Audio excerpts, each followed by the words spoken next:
O retrato do descaso em Capivari de Baixo, no sul do estado, um terreno nos fundos da prefeitura funciona como depósito de lixo. Protesto na região oeste, cerca de 300 índios se mobilizam na divisa de Santa Catarina com Rio Grande do Sul. Além de melhorias na educação e na saúde, eles protestam contra a demarcação das terras indígenas. Protesto também na capital. Empresas de transporte turístico pedem mais segurança nas...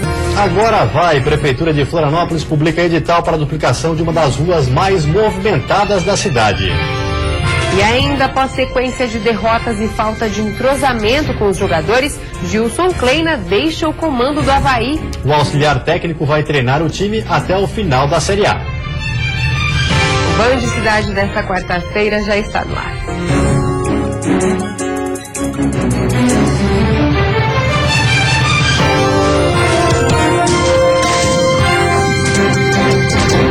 Olá, boa noite. Olá, boa noite. Em Capivari de Baixo, no sul do estado, um terreno nos fundos da sede da prefeitura está servindo como depósito de lixo. O caso está sendo investigado pela polícia.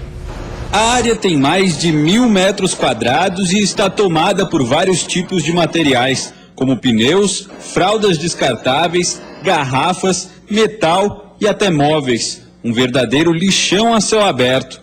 Equipes da Fátima e da Polícia Civil estiveram no local e constataram diversos crimes ambientais, já que o terreno não possui nenhuma autorização para receber esse tipo de lixo.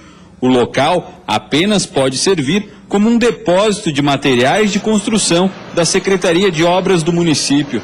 Entre os entulhos foram localizados alguns documentos, especialmente do setor da saúde.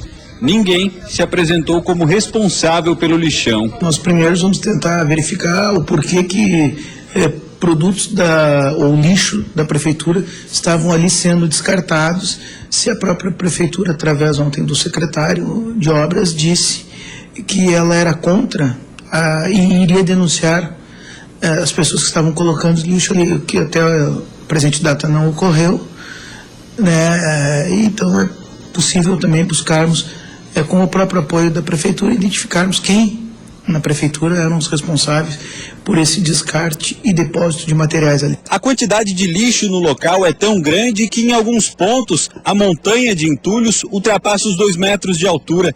E para se ter uma ideia da proximidade do terreno com a prefeitura, este prédio é o Centro Administrativo de Capivari de Baixo. Nossa equipe entrou em contato com a Prefeitura de Capivari de Baixo e a assessoria de comunicação indicou o secretário de obras do município, mas ele não atendeu nossas ligações. O terreno fica exatamente nos fundos da sede administrativa da Prefeitura e esta proximidade também chamou a atenção das autoridades. Não só pela proximidade, mas também como no fato de nós termos encontrado documentos da prefeitura, né, descartados daquela maneira em um terreno, né, aos fundos, da onde funciona a secretaria responsável pelo recolhimento dos lixos, que é a Secretaria de Obras e da própria Prefeitura mesmo. Esta não é a primeira vez que a Prefeitura se envolve em problemas relacionados ao lixo.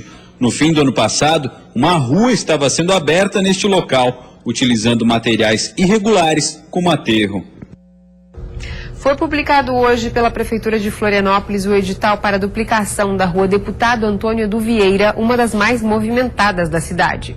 A duplicação vai contemplar um trecho conhecido pelos motoristas pelas frequentes filas próximo ao acesso à Universidade Federal de Santa Catarina, no Pantanal Sul da ilha. O edital para a contratação da empresa que vai executar as obras do anel viário, com corredor de transporte público coletivo no segmento sul e a duplicação da rua Deputado Antônio do Vieira, foi publicado hoje por meio da Secretaria de Administração.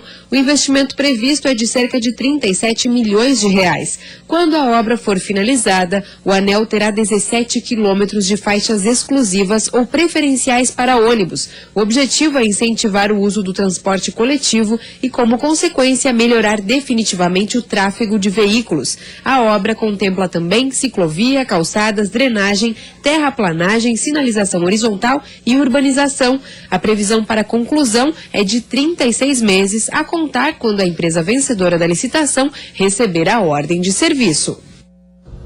Uma história incrível e emocionante. Um bebê nasceu 63 dias após o rompimento da bolsa em São Joaquim. Um caso raro no país que impressionou os médicos e que deve entrar para a história da medicina. Foi a decisão desse médico e a persistência dessa mulher que mudaram o destino da Maria Clara. Charlot rompeu a bolsa quando estava com 5 meses de gestação. Nesses casos é difícil o bebê sobreviver. Mas o médico viu uma chance de salvar a vida da criança. Claro que isso foi de comum acordo entre eu, a mãe, o pai da criança, de que valeria a pena a gente investir e pedir um pouquinho da bondade de Deus para que as coisas fluíssem, a gente conseguisse entregar esse neném chorando e saudável para a mãe. 63 dias, esse foi o tempo em que a Charlot ficou internada neste hospital em São Joaquim sob os cuidados médicos. E foi em um desses quartos que ela ficou deitada durante todo este período. Um esforço fundamental para que a filha dela tivesse chances de sobreviver. Há 11 anos, Charlot tentava engravidar. Para ela, mesmo sabendo das dificuldades, não tentar seria desistir de um sonho. Eu não desacreditei em momento algum que pudesse dar certo, que daria certo. Tanto que o médico às vezes falava assim, se não der infecção, eu dizia, não vai dar. Não, nós vamos estar aqui firme e forte. E eu dizia para ela, se agarra com a mãe, que é muito agarradinha contigo. E o esforço valeu a pena. Na última sexta-feira, com quase 7 meses de gestação, Maria Clara veio ao mundo pesando 1,5 kg, chorando e saudável. Para o médico obstetra, o caso é considerado raro. São poucas as mães que conseguem manter uma criança no útero sem líquido amniótico. Um dos maiores perigos deste rompimento precoce é a de infecção materna, além dos riscos para o bebê. Primeiro lutou para ser mãe, lutou para engravidar, porque tinha uma dificuldade, passou alguns anos tentando. Depois ela engravida. Aí, de repente, ela rompe a bolsa sem ter nenhum sinal de infecção, sem nenhum sinal de que teria uma formação fetal, que são as duas principais coisas que a gente se preocupa na hora que uma mãe rompe a bolsa precocemente. E aí ela consegue levar isso tudo a termo, né, da melhor forma possível. E aí você entrega o neném chorando, não tem como você achar que tudo é ciência, que mesmo que você tenha usado só a ciência para lidar com cada realidade e você não se emocionar. A Charlot já recebeu alta do hospital. Maria Clara vai ficar mais umas semanas aqui até pesar 2 quilos. A mãe está ansiosa para levar a filha para casa. Afinal, foram anos esperando por esse momento. Anos que agora resumem-se em amor e alegria. É uma vitória para todo mundo, mas para mim é o melhor presente de Natal, de Ano Novo, pro resto da vida. E a seguir, reconstrução após as chuvas de outubro. Prefeitos do Alto Vale do Itajaí se reuniram hoje na capital para planejar ações nas cidades atingidas. E ainda alternativas para conseguir um dinheiro extra. Negócios caseiros estão rendendo bons lucros para muita gente.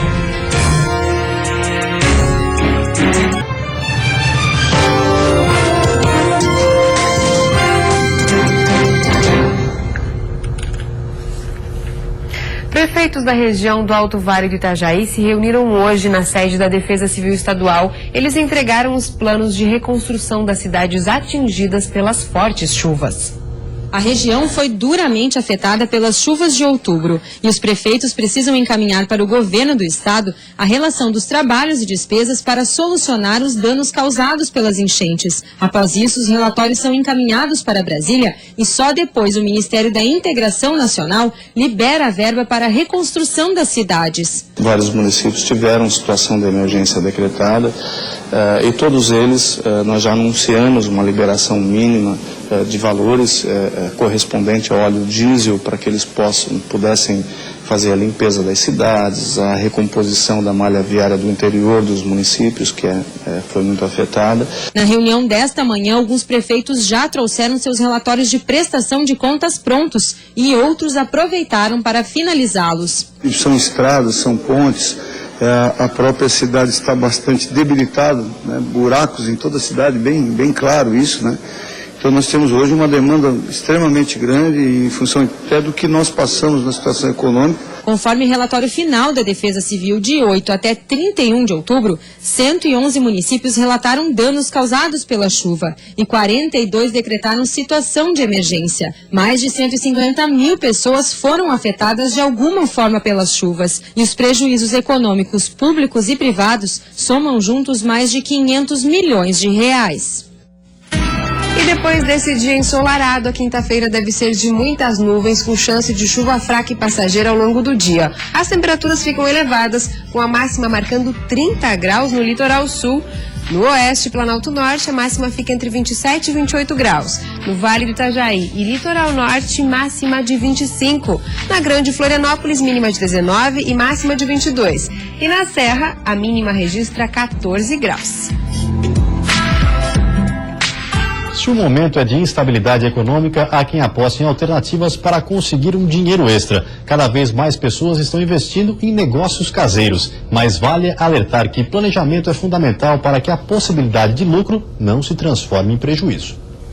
Osvaldo é mecânico por profissão, mas adequou um espaço em casa para que pudesse produzir e vender pastéis através de um delivery. Já são 5 meses conciliando as tarefas. De segunda a segunda, ele encara a cozinha, preparando cada pedido que é entregue de forma terceirizada. São, em média, 50 pastéis por noite. A gente percebeu, devido a não pagar aluguel, não ter funcionário, devido à alta burocracia, que é para a gente conseguir ter tudo isso, a gente acabou optando por fazer na nossa casa e poder ter uma qualidade melhor, um preço melhor. Estamos trabalhando bastante, mas a gente consegue dar a volta aí. Dispor de mão de obra e local facilitam as atividades, tanto que muitos têm investido em negócios caseiros. Mas se engana quem acha que só isso já garante o sucesso. Não dá para esquecer de analisar a aceitação do produto, calcular gastos e a projeção de lucro. Afinal, por mais que o trabalho seja em casa, também exige dedicação e investimento. De acordo com o Sebrae, o empreendedor tem que estar seguro para não perder dinheiro. E por isso, buscar ajuda através de consultoria é fundamental. Não adianta, eu vou abrir um negócio, já vou comprando maquinário, eu vou alugando sala, etc. Então, o importante é colocar isso no papel, colocar essa boa ideia no papel, ver quais são os custos para abrir esse empreendimento, o que eu vou ter que ter de estrutura, de máquinas, ou se é um comércio, qual é o espaço, a locação, enfim, para minimizar os riscos, né, desse empreendimento e que venha ter uma longa vida, né, ali uma longevidade, seja um empreendimento de sucesso. E depois do intervalo tem futebol. O Criciúma garante a permanência na Série B depois de mais uma vitória diante da torcida e agora foca na Copa Sul Minas Rio. E ainda a mudança de comando. Gilson Kleina não é mais o treinador do Avaí.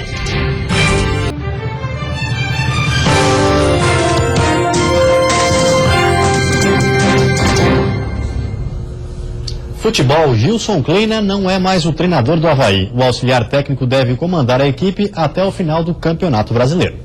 Ao lado do presidente do Avaí, Nilton Macedo Machado, o agora ex-técnico do Leão, Gilson Kleina, falou sobre os motivos da saída dele do clube, com uma sequência de 7 jogos sem vencer. Com 4 derrotas e 3 empates, ele assumiu que faltou ambiente para ele no vestiário havaiano. O que eu entendo de futebol, o que eu entendo da minha vida, que eu tenho que ficar num ambiente que realmente eu vou poder extrair.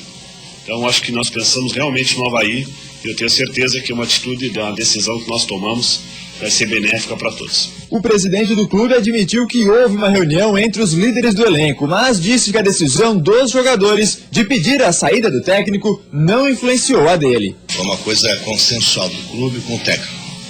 Por isso nós estamos aqui para agradecer o trabalho do Gilson, a seriedade dele nesse tempo que ele esteve conosco, e temos certeza que fizemos o que nós entendemos melhor para o clube, né, Gilson, neste momento. Gilson Kleina chegou ao Avaí em março deste ano com a missão de salvar o Leão do rebaixamento no Campeonato Catarinense. Ele obteve êxito nesse objetivo, mas teve durante toda a sua passagem um desempenho abaixo da média. Em 41 jogos, conquistou 13 vitórias e teve 10 empates e 18 derrotas, um aproveitamento de pouco menos de 40%. Quem assume o time no lugar dele é Raul Cabral. Ele é auxiliar permanente do Avaí e já dirigiu o Leão da Ilha em outras 3 oportunidades.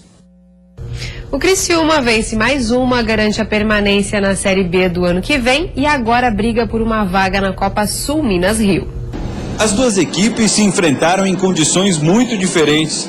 O Tigre já encaminhando a permanência na Série B e o Boa Esporte já rebaixado.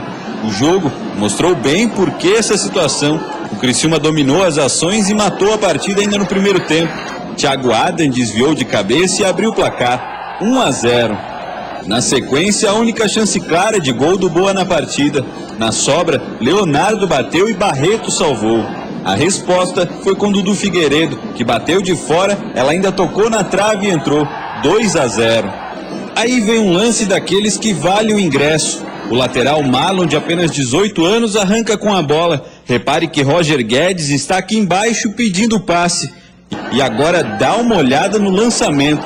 Já no domínio, Roger Guedes tira o zagueiro, depois passa pelo goleiro e define a partida. Um golaço. 3-0 para o Criciúma. No segundo tempo, o Tigre só administrou e garantiu a vitória sobre o Boa. A vitória tranquila por 3-0 ainda não garante o Criciúma na Série B do ano que vem, mas isso pode acontecer já na próxima rodada. Nós temos um outro objetivo agora, é brigar com a Chapecoense pela Sul Minas. Então nós vamos sim levar muito a sério, trabalhar com muita responsabilidade, dentro das condições de cada atleta, para fazer o melhor lá em São Paulo, buscar mais uma vitória, porque agora o nosso segundo objetivo é buscar a classificação da Sul Minas, que é um campeonato importantíssimo, é um calendário muito bom para o Criciúma. Espero que isso aconteça. Em Luzerna, no meio oeste, o Hospital São Roque, considerado referência em psiquiatria, está precisando de ajuda. A CDL do município criou uma campanha de arrecadação de donativos. O Hospital São Roque de Luzerna existe há mais de 70 anos. Com 65 leitos, atende pacientes de toda a região meio-oeste. Além dos serviços de clínica geral, a unidade é conhecida ainda como referência no atendimento de psiquiatria, onde estão pacientes com diagnósticos psicológicos e também em tratamento de dependência química. Mas se o hospital auxilia tanto a comunidade, agora a situação se inverteu e é a unidade que precisa de ajuda. A necessidade é de alimentos, principalmente por causa da demanda na ala de psiquiatria, onde os pacientes costumam ficar mais tempo em tratamento. A Câmara de Dirigentes Lojistas de Joaçaba abraçou a causa e está promovendo uma campanha de arrecadação. O que eles necessitam basicamente? Eles necessitam de alimentos básicos, tipo arroz, feijão, chá, massa de sopa, massa mesmo para fazer macarrão, arroz, essas coisas, leite, achocolatado, coisas que eles precisam todo dia do hospital, como se fosse uma casa. A campanha prossegue até o final desse mês.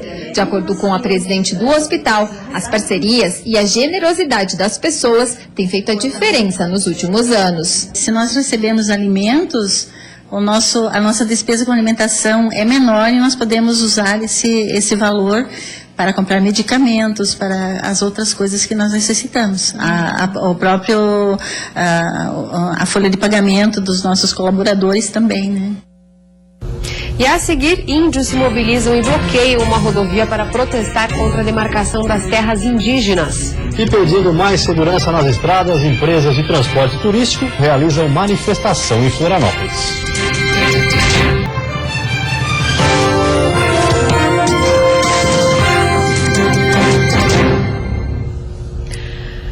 Aproximadamente 300 índios se mobilizaram na SC 480 entre Santa Catarina e Rio Grande do Sul. Além de melhorias na educação e na saúde, eles protestam contra a demarcação das terras indígenas.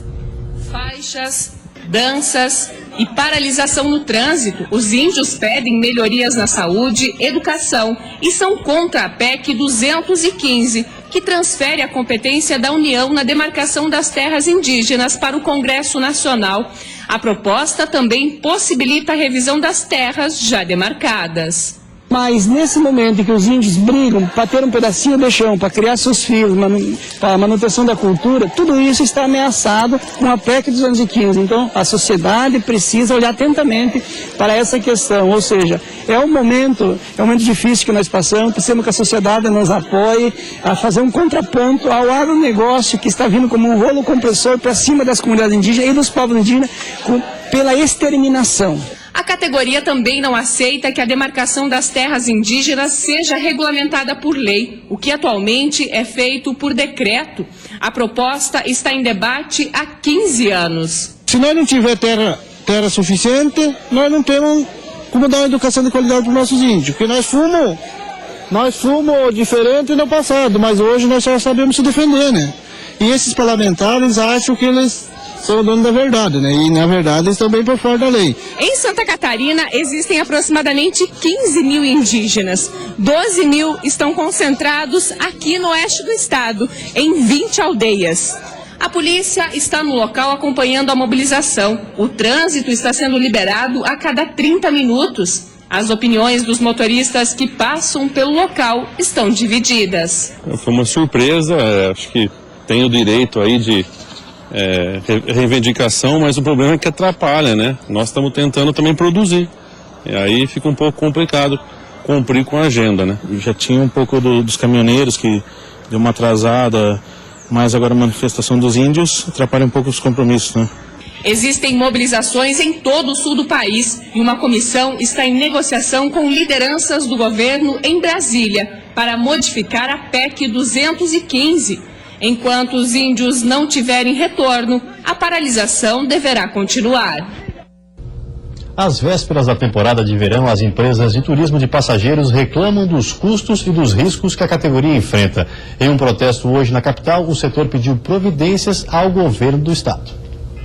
De acordo com a associação da categoria, 100 ônibus de turismo participaram da manifestação, que saiu de Porto Belo com destino a Florianópolis. O setor reclama da insegurança e do custo elevado para trabalhar. Nós não temos mais como manter os nossos ônibus à mercê dos assaltos quase que diários nas rodovias, né, colocando nossos passageiros e profissionais, né, sempre tendo que ser escoltados por escoltas armadas. A categoria alega que, em comparação com outros estados brasileiros, vem pagando impostos demais. Além disso, Santa Catarina é considerada o estado com o custo operacional mais caro do país. A legislação estadual também está em vias de ser atualizada e vem gerando diversas reclamações. O Departamento Estadual de Transportes e Terminais, o DETER, explica que as novas regras estão sendo feitas com base em uma recomendação do Ministério Público e que a taxa para registro de veículos não deve aumentar, apenas vai deixar de ser cobrada por quilômetro rodado e vai passar a ser fixa. O projeto de lei já foi encaminhado à Casa Civil e deve ser apresentado pelo governo em breve. No nosso sistema novo, quem rodar mais vai pagar menos. Então, na realidade, nós estamos sendo mais justos. E, além disso, o órgão fiscalizador não pode abrir mão de deixar o administrado dizer quanto que ele vai pagar. O Estado que tem que fixar. A Polícia Rodoviária Federal acompanhou o protesto, que chegou a ter até decisão judicial contra possíveis bloqueios na capital. A gente vai sempre tentar minimizar os impactos para toda a sociedade. A gente vai procurar sempre negociar para não utilizar a força, para que a gente possa compor e resolver o problema. Embora a expectativa seja de uma das melhores temporadas de verão dos últimos anos, a categoria não acredita em recuperação financeira. Nós estamos às margens de uma temporada que pode ser uma das melhores dos últimos anos e pode ser a salvação, né, do ano de toda uma cadeia, né, comercial e turística no nosso estado. Só que incentivo o transportador turístico tem para transportar passageiros dentro de Santa Catarina, fazer turismo dentro de Santa Catarina? E antes de encerrarmos, vamos ver como está o trânsito ao vivo aqui na capital. Você vê imagens das pontes Pedro Ivo Campos e Colombo Salles, trânsito bastante lento para quem deixa a ilha de Santa Catarina. Na Grande Florianópolis faz 23 graus nesse momento. E você fica agora com o Jornal da Band. Uma ótima noite a todos e até amanhã. Boa noite para você. Até amanhã.